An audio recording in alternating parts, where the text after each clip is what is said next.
Good morning. The big news this week was the House committee hearing on tax hike Mike's devastating sales tax proposal.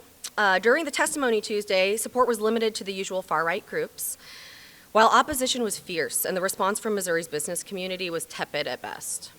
Although open to the concept of reducing income taxes, businesses wanted details on exactly how big a sales tax hike would be needed to replace that revenue, and what specific services it would apply to before this comes to a final vote. The simple fact is that HJR 174 would empower the legislature to impose taxes on transactions involving any goods and services. Republicans tried to dodge and say that details of what will be taxed will be figured out later. But the plain language of HJR 174 means that until and unless exemptions are added, everything is subject to being taxed. Charging a high sales tax on everything Missourians buy will increase net taxes for most people and hit senior citizens especially hard, since they currently pay no income tax on Social Security, but would have more of their monthly checks consumed by sales tax. We're hopeful that the growing opposition to tax hike Mike's plan will stop it from winning final passage, because the only place it is fit to go is the legislative graveyard.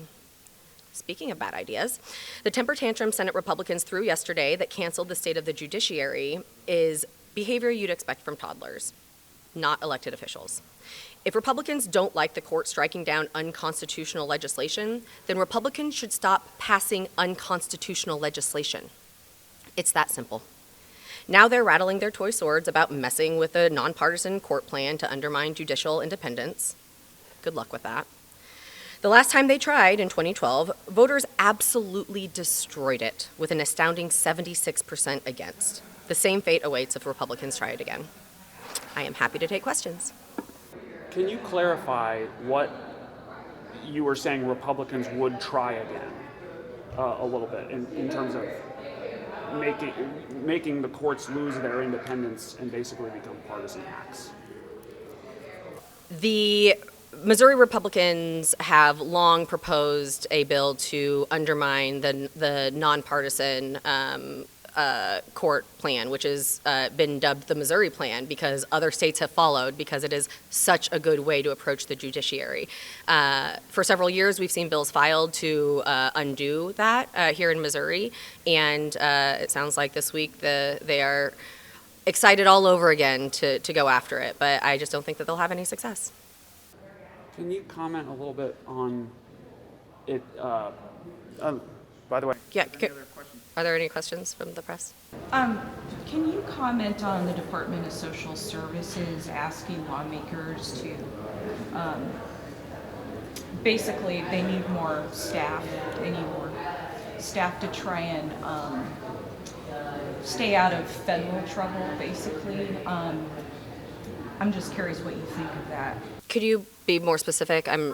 Was this in a budget hearing? Yeah. Okay, I'm not familiar. Yeah. So I think it's like over $1 billion in federal penalties we could face if we don't start following federal law. And part of that's from the Big Beautiful Bill. So just curious what you think. Now, if you're not familiar. Yeah, I don't think I'm going to comment on that. None of us sit on the budget committee. They're in session. They're in budget right now. So sorry. Yeah, happy to follow up, but Okay. Representative Ani, yesterday in the general laws hearing, you told Representative Perkins you hate his anti-red flag law bill. I was just wondering if you might be willing to elaborate a little bit on what specifically about that bill you are opposed to. absolutely. So the bill that was heard in general laws yesterday is a bill that does several things, honestly. The biggest red flag to me was that it wants to make sure that if a federal red flag law is passed, that Missouri would not follow that. And the biggest concern there for me is the idea that we can be a pro-Second Amendment state, and we are, and frankly, I am pro-Second Amendment. As a gun owner myself, I completely respect the idea of due process for gun owners and, the constitutional right we have to carry. And here in this state, one thing that we do know is that the gun deaths are not going down. We see so much gun violence in this state. And when we say gun violence, we're not just talking about mass shootings. We're not talking about school shootings. We're not just talking about domestic violence. What we're talking about also includes suicide. And one of the things that simply doesn't get discussed in these hearings is that more white rural men are dying by suicide because of their access to firearms.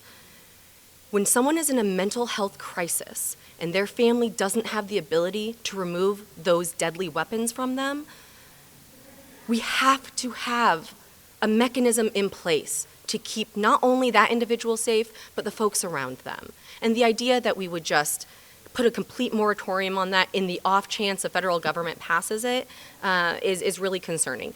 The bill does other things too. I think that it actually it lowers the concealed carry age to 18 from 19. It does some other egregious stuff. I mean, it's basically an omnibus pro-gun bill, and I don't think that it's going to make it to the governor's desk, but I think it's concerning to someone who is a Moms Demand Action volunteer. I was a Moms Demand Action member and a gun owner, and I think both of those things can be held, at the same time. And I wish that more people really understood that a lot of us who do own guns just want people to have them safely. We just want folks to be able to live in their communities and feel safe from gun violence, but also to know that their loved one, if they're going through a crisis, that there's a law in place that would help them protect them. Go ahead. You sure? Okay, can I just switch a little bit to ICE? Just curious if you all have heard of any ICE agents in any of your neighborhoods? If so, what type of neighborhood? Yeah, so I can tell you that AIR published on Tuesday, I believe, that there was a confirmed ICE incident in my district in Platte County, and I believe someone was pulled over off the highway, and I don't have any more details than that. We do continue to hear stories of these incidents popping up around our communities.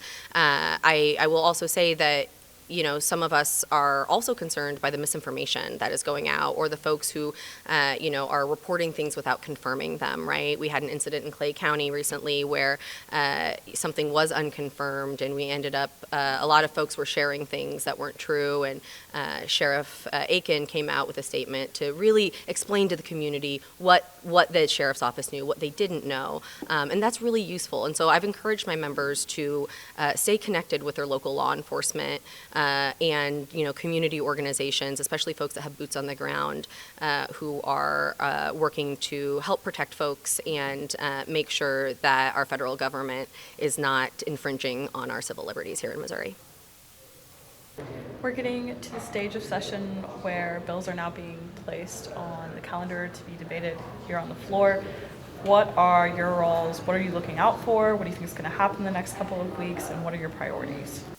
Well, the number one priority for Missouri Democrats here in the House is making life more affordable for Missourians at a time when prices are skyrocketing. So, some of our priorities include the child care tax credit. We would love to see that pass. We would love to see, things that make life just a little bit easier for folks. We want to, in the super minority, what we often do is play defense. And so we're going to be keeping an eye on bills like the income tax proposal that would raise everyone's taxes and make sure that that doesn't get across the finish line, because it is going to be so devastating to the state's general revenue. We are keeping an eye on all sorts of property tax proposals that are moving through and have had hearings and will have hearings. There is a bipartisan effort to address property taxes across the state, and any effort we can make across the aisle to lower costs for folks, that's what we're focused on. How are you going to prevent that from getting across the finish line as a minority That's a great question. You know, when we talk about playing defense in this building, it's usually about building a coalition. And what I can tell you is that there is a growing coalition of folks who cannot get behind the governor's tax hike. And that is because of the explicit language in the bill. They're proposing to raise taxes on any goods and services, and they want the Missouri voters to go to the ballot box in November and say, yes, I trust a future General Assembly to raise my taxes any amount they want. That is not good for Missouri, and frankly, my hope is that they lose the messaging war before it gets to the governor's desk. Anything else? Can I ask about, okay, going back to what you started with the ballot bill that was struck down in court. I don't expect you to know the Republican game plan here, but have you heard of any bills being filed, like separating the two issues and just trying to get those across the finish line independently? I have not heard of anything. Have you? Yeah, Representative Woods, as a ranking member on elections, I haven't heard of anything. It wouldn't surprise me. A lot of what happens in this building seems to be reactionary sometimes. Very, political motivations just make people react really quickly, and there's still time to file bills, so it wouldn't surprise me, but we'll see. I'd like to get since you're the minority leader, your comment about Representative Dean last week being sanctioned. You had 10 members that sided with him. What do you think about that? I can't speak for the members who made that decision. What I can say is that once the incident was brought to me, I removed him from his committees. I believe that the ethics committee did their job, and they made their recommendation, and a majority of the folks in this General Assembly, or in the House, supported it and agreed that there should be repercussions for behavior like that, and I believe we've moved on. All right. Thanks, y'all.